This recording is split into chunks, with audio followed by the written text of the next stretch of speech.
Wakil Ketua Dewan Pembina Partai Gerindra Sandiaga Uno mengaku tak ingin melanjutkan permasalahan piutangnya dengan Anies Baswedan senilai 50 miliar saat maju di Pilkada DKI 2017. Sandiaga tak membantah dirinya sempat meminjami uang senilai 50 miliar saat keduanya maju sebagai calon gubernur dan calon wakil gubernur kala itu. Sandi menyebut setelah dirinya melakukan salat istikharah dan meminta pertimbangan keluarga, Sandi tak ingin melanjutkan pembicaraan soal itu.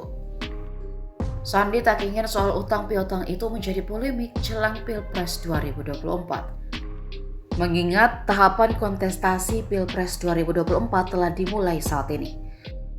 Sandi mengatakan dirinya kini hanya ingin menatap tahun politik dengan rasa penuh sukacita. Ia ingin fokus pada kontestasi demokrasi yang akan dilaksanakan dalam waktu dekat. Ia juga menuturkan bahwa pihaknya kini masih fokus tugasnya sebagai Menteri Pariwisata Ekonomi dan Kreatif untuk membangkitkan ekonomi serta menjaga, mengawal momentum dari kebangkitan sektor pariwisata dan ekonomi kreatif. Di sisi lain, Sandi menyebut bahwa Anies hingga kini masih tetap menjadi sahabatnya, meskipun persoalan isu utang piutang 50 miliar rupiah dengan mantan Gubernur DKI Jakarta itu sedang menjadi sorotan. Menurut Sandi, persoalan utang piutang ini tidak akan mengubah hubungan baiknya dengan Anies. Persoalan utang piutang antara Anies dengan Sandi sebelumnya dilontarkan oleh politikus Partai Golkar, Erwin Aksa.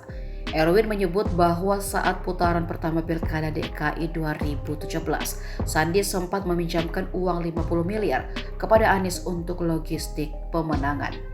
Utang 50 miliar tersebut, kata Erwin, belum lunas dibayar oleh Anies. Ia juga menuturkan bahwa draft perjanjian tersebut dibuat oleh pengacara Sandiaga Uno. Selain itu, kata Erwin, perjanjian tersebut dibuat atas kemauan mantan Wakil Presiden Yusuf Kala. Terpisah, juru bicara Yusuf Kala, Hussein Abdullah, membantah pernyataan Erwin yang menyebut perjanjian utang piutang antara Anies dan Sandiaga itu diusulkan oleh JK. Menurutnya, kesepakatan itu dibentuk atas kehendak Anies dan Sandiaga. Hussein jauh beranggapan bahwa perjanjian tersebut merupakan candaan antara Anies dengan Sandi dalam menghadapi Pilgub 2017 lalu. Mereka kala itu, kata Hussein, terlihat cukup yakin untuk memenangkan Pilgub 2017. Hussein juga mengatakan bahwa inti dari perjanjian tersebut adalah jika Anies Sandi menang di Pilgub DKI, maka utang piutang tersebut dianggap lunas.